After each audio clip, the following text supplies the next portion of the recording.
Hey guys, Team True Villains here, and in this video I will teach you how to build a tournament winning deck. I have split up the video into multiple parts. The first one is analyzing the meta. Next, it is about finding a winning concept.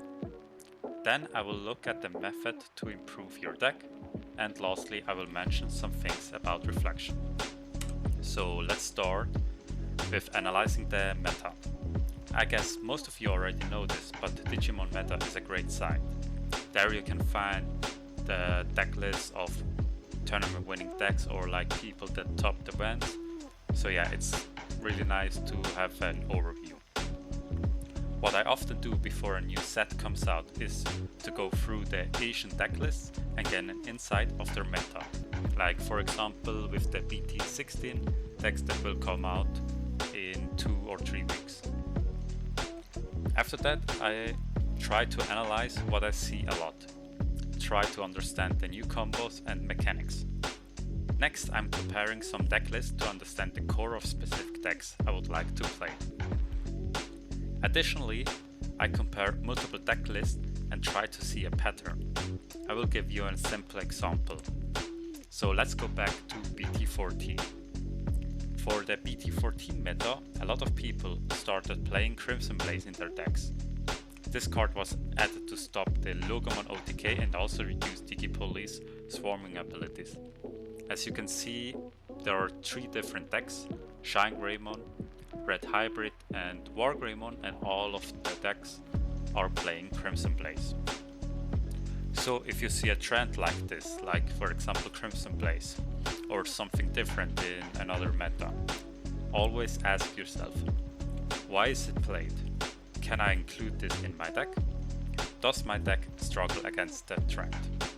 And then it's possibly a bit worse. Then let's go to the next step. I want to talk about winning concept.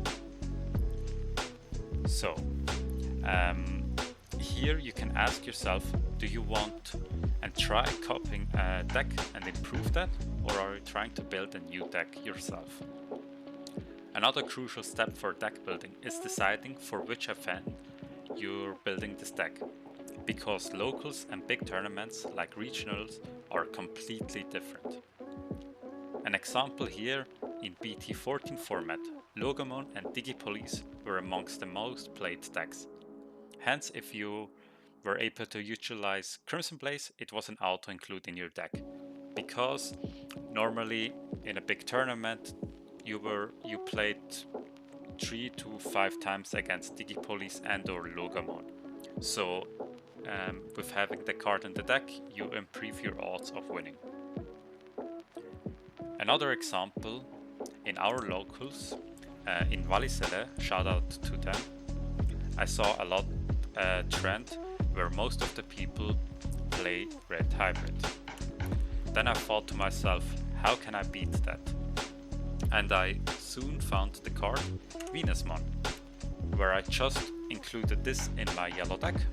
I tried to rush it out, and then I literally won against every Red Hybrid just with this card, because they couldn't deal with it, because all of their effects were shut down and they didn't play any removal, so it was like an auto win.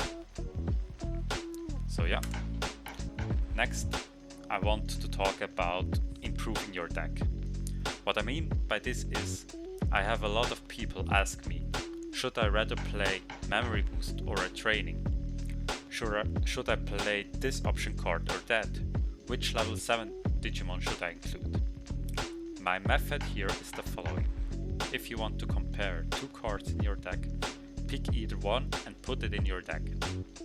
In every situation you have, with the card in hand or in the security, ask yourself, is this card now good, or would the other be better in this situation? Try to find the better card by comparing them directly in every situation and see which card performs better overall. This is maybe like a small thing, but it makes a huge difference, because then you really see not only in theory which card is better, but also like in play. Because here, for example, with Lonke and Wyvern's Breath, like Lonke is better if you're at 3 security, or if you're less than 3 security if the opponent has a card that can't be reduced. But against like 13k Digimon and higher, Wyvern's Breath is of course better, because if the opponent has a 14k Omnimon or something like that and you have full on K with just minus 12k, it doesn't do anything alone. So yeah, there you see what suits your deck better and in which situation which card is best. The last point I want to talk about, and most importantly, is reflection. After every tournament, ask yourself, did your deck perform well?